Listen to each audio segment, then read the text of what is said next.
The Undertaker is one of the most respected figures in the wrestling industry, having been a main event player since his 1990 WWF debut.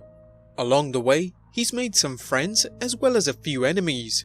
So join us now as WrestleLamia looks at 6 of The Undertaker's closest friends and 7 on his hit list. Let's start off with friends. Number 1. Bret Hart. The excellence of execution earned The Undertaker's respect when Mark Calloway saw the way other WWE superstars looked up to Hart as a locker room leader, a role The Undertaker would eventually hold himself.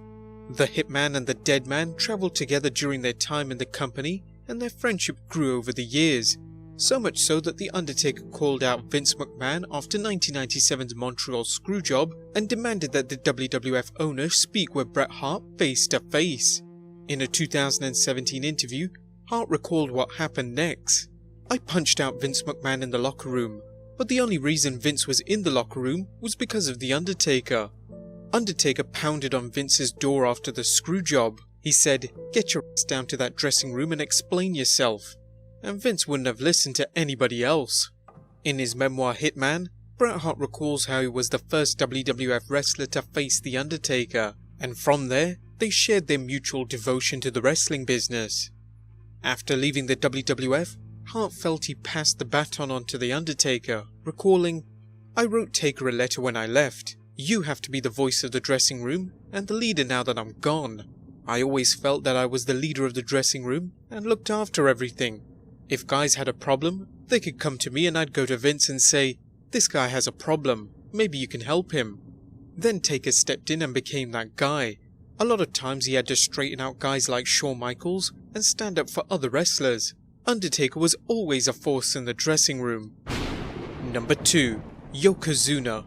Although he's long since gone to that great big squared circle in the sky, two-time WWF champion heel Yokozuna, aka Rodney Anawahi, was one of The Undertaker's closest friends during their time together in the promotion in the 90s. The two giants worked a series of matches, including 2 high-profile encounters at 1994's Royal Rumble and Survivor Series. They were friends backstage, travelling together and enjoying their time playing dominoes. Both men shared a love for the business, as well as a mutual distrust of the actions of the Clique. So much so that they formed their own backstage power faction known as the Bone Street Crew. Number 3. Triple H. Although Hunter Hearst Helmsley got off on the wrong foot with The Undertaker, he eventually earned the respect of the WWF's locker room leader through a number of ways, including the way Helmsley handled his punishment over 1996 curtain call incident in Madison Square Garden. Be sure to check out our Behind the Titantron episode for more details. In the WWE documentary Thy Kingdom Come, Triple H recalled how he sought The Undertaker's advice about dating Stephanie McMahon. The Phenom warned the cerebral assassin of the possible consequences, such as hurting his legacy with complaints of nepotism. When Triple H and Stephanie became a couple, The Undertaker gave them his blessing. Number 4. Kane. Although the WWE's Brothers of Destruction are only kayfabe brothers, they shared a mutual respect and friendship that's lasted throughout their time in the WWE. Although the two often fought on screen in some of the WWE's most brutal battles, they shared a deep friendship behind the scenes. While one story has it that Kane was a member of the Bone Street Crew, we'll have to take that one with a grain of salt. Regardless, Kane and Taker are still tight, as seen last year when The Undertaker showed up to one of Glenn Jacobs' rallies during his successful mayoral campaign. Number 5. JBL. John Layfield endured some terrible gimmicks before finding some success with Ron Simmons as The Undertaker's acolytes in the Dead Man's Ministry of Darkness. Working as evil tycoon JBL, Layfield worked some high-profile matches during the Ruthless Aggression era, as well as when JBL held the World Heavyweight Championship. Behind the scenes, Layfield and Simmons acted as locker room enforcers alongside The Undertaker, with Layfield and Taker becoming friends, so much so that The Undertaker served as a groomsman when JBL got married. JBL still has much respect for The Undertaker. Number 6. Paul Bearer. Paul Bearer was more than just The Undertaker's manager. He was a faithful friend who socialized with The Undertaker and was close enough with the Phenom that he got away with nicknaming the red-headed Taker Wendy after the hamburger chain's female mascot. Bearer, real name William Moody, actually managed Calloway before either man worked in the WWF. campaigning in Texas's world-class championship wrestling together when Moody worked as the perfidious Percy Pringle. Coincidentally, both men thought they had bombed their WWF tryouts, but that proved wrong, and they were paired as the gruesome twosome known as Paul Bearer and The Undertaker. Bearer became so close to Taker that he learned about the seemingly fearless wrestler's bizarre phobia, a fear of cucumbers. Wrestling legend has it that the mischievous Bearer packed The Undertaker's hat with cucumbers, which led to The Undertaker puking in disgust. Despite their ribs on each other, Bearer and The Undertaker were that on-air pairing that translated into a friendship once the cameras stopped rolling. And now we move on to enemies. Number 1. Cowboy Bob Orton. Second generation WWF superstar Cowboy Bob Orton Jr. returned to the WWE to help his son Randy Orton during the Legend Killer's campaign against The Undertaker. Cowboy Bob, highly respected for his technical skills and fondly remembered for his time as Rowdy Roddy Piper's bodyguard during the rock and wrestling era, nonetheless incurred The Undertaker's wrath after the events of the 2005's Armageddon main event, which was a Hell in a Cell match between Taker and Randy Orton. The match was a bloody battle with all three men bleeding and The Undertaker emerging victorious. Unbeknownst to The Undertaker, Cowboy Bob Orton suffered from hepatitis C, a blood disease he could have infected The Undertaker with during the match. According to a 2011 story, the feud was set to culminate in a Hell in a Cell match.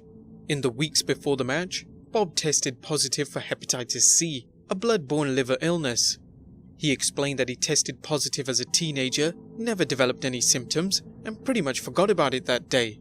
Nonetheless, WWE Vice President of Talent Relations John Laurinaitis knew about the hepatitis C and that all three men would bleed during the match, failing to inform The Undertaker. The Undertaker did not learn about Bob's condition until the WWE doctor informed him after the match. To no one's surprise, The Undertaker was extremely upset about this blatant disregard of protecting your opponent, and Cowboy Bob Orton Jr. was fired less than 2 months later. Incredibly, John Laurinaitis avoided any punishment, and thankfully, The Undertaker did not contract hepatitis C. Number 2. John Laurinaitis. It should go without saying, but The Undertaker was not happy with Laurinaitis for withholding medical information from him prior to the match. Rumour has it that it almost led to the former Dynamic Dude losing his cushy WWE gig. Number 3. King Mabel. The 500-pound former man on a mission who would be King of the Ring saw an unlikely push in 1995 when Vince McMahon searched desperately for a monster heel to pit his babyfaces against. Regrettably, McMahon chose Mabel, a big man who looked the part of a menacing heel, but who lacked the fundamentals of wrestling, particularly the concept of working matches without hurting your opponent. After winning 1995's King of the Ring, King Mabel worked a program with the Phenom, injuring him during a match when he hit a leg drop on The Undertaker's face. The Undertaker suffered a broken orbital bone, resulting in a 2-month absence from the ring. An absence that some believe led to Mabel's exodus from the WWF 6 months later. Number 4. Melina. Former WWE superstar Melina Perez went from managing the tag team M&M to becoming a multiple-time women's champion and Divas champion. Although Perez's in-ring skills were highly regarded, she was considered a heat magnet backstage for a number of reasons. Melina rubbed people the wrong way, as seen when Lita kicked her out of the women's locker room, forcing her to dress in the hallway, or her numerous real-life beefs with fellow female performers such as Mickie James, Trish Stratus, Tiffany, and Michelle McCool. Not only did Melina rub some people the wrong way, but she rubbed the wrong people the right way, as seen with her alleged affair with the Animal Batista when Melina was still dating Johnny Nitro.